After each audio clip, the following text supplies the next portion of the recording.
Hello guys, welcome to my new video. আজকে আমি তোমাদের দেখাবো লাইভ পিজা, চিজে ভরা, তাও আবার রিজনেবল প্রাইজের ভিতর। পটুয়াখালীর ভিতরেই তোমরা এই রিজনেবল প্রাইজের ভিতর পিজাটা পেয়ে যাবে। পিজাটা এত টেস্টি, পুরো চিজে ভরা। আমি চলে গিয়েছিলাম পটুয়াখালীর ঝাউতলায় এই পিজাটা টেস্ট করার জন্য। এই তো খুঁজতে খুঁজতে পেয়ে গেলাম তাদের ফুড কার্টটি। তাদের ফুড কার্টটির নাম উড ফায়ার লাইভ পিজা। এই হলো তাদের মেনু কার্ডটি। আপনারা 200 টাকা থেকে শুরু করে 750 টাকার ভিতর এই পিজাটি খেতে পারবেন।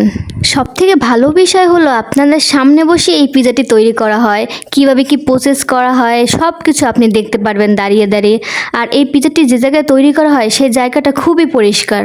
প্রথমে বড় একটা ময়দার গোলা রুটির মতন বেলে তার উপরে সসেস দিয়ে দেওয়া হলো। তারপরে পর্যাপ্ত পরিমাণে ভরে ভরে চিকেন দেওয়া হলো। চিজটা কিন্তু দেয় একদম পর্যাপ্ত পরিমাণে ভরে ভরে।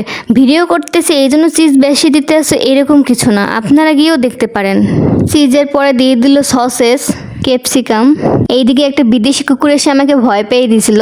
এইদিকে বসে বসে আমি অপেক্ষা করতেছি কখন খাবো। এই তো বানানো হয়ে গেছে, এবার এটা চুলার ভিতরে দিয়ে দেবে এটা তৈরি হওয়ার জন্য। কিছুক্ষণ পর পর আবার বের করে এটা ঘুরিয়ে ঘুরিয়ে দিতেছিল। অবশেষে আমার পিজাটা কাটা হইতেছে। সসেস আর মিউনিস দিয়ে আমাকে সুন্দরভাবে পরিবেশন করা হলো, খুবই সুন্দর লাগলো। তারপর আমি পিজাটার উপর মিউনিস আর সস লাগিয়ে নিতেছিলাম। তারপরে মিউনিস দিয়ে এবং সস দিয়ে মুখে দিয়ে আমি পুরাই সারপ্রাইজ হয়ে গেলাম। অধিক পরিমাণে চিজ দেওয়ার কারণে এইটার টেস্টটা অনেকটা বেড়ে গেছে। কিভাবে চিজগুলো বের হয়ে আসতেছিল আপনারা এই ভিডিওতে দেখতে পাচ্ছেন। মানে এত মজা ছিল, এত মজা ছিল, অনেক মজা ছিল। আমি এখন তো ভিডিও এডিট করতেছি, খাইতেছি না, কিন্তু আমার খুবই কষ্ট হইতেছে কারণ এখন আমার আবার খেতে ইচ্ছা করতেছে। আপনি নিমিষেই এই একাই একটা পিজা খেয়ে নিতে পারবেন কারণ এটার টেস্টটা অনেক বেশি আর এত পরিমাণে নরম তুলতুলে, খেলে যেন মুখের ভিতর গলে যায়। আপনি একটা না, আপনি যদি একটু পেটু খান বা একটু বেশি খান তাহলে আপনি দুটো নিমেষেই খেয়ে নিতে পারবেন।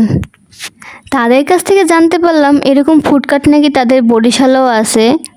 বরিশালের মানুষও চাইলে রিজনেবল প্রাইসের ভিতরে এরকম পিজা টেস্ট করতে পারে।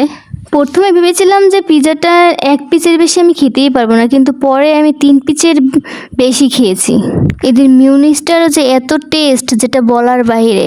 তারপরে পিজা খাওয়াটা শেষ করে আমি গেছিলাম খেতাপুরি ট্রাই করতে। খেতাপুরিটা এত পরিমাণে মজা লাগে আমার কাছে খেতে, তো ভাবলাম ঝাউতলা যখন এসেই পড়েছি তাহলে খেতাপুরিটাও একটু ট্রাই করে যাই। খেতাপুরির ভিতরে মূলত আলু ভর্তার মতন একটা মশলা দেয় যেটা খেলে খেতাপুরির স্বাদটা আরও দ্বিগুণ বাড়িয়ে দেয়।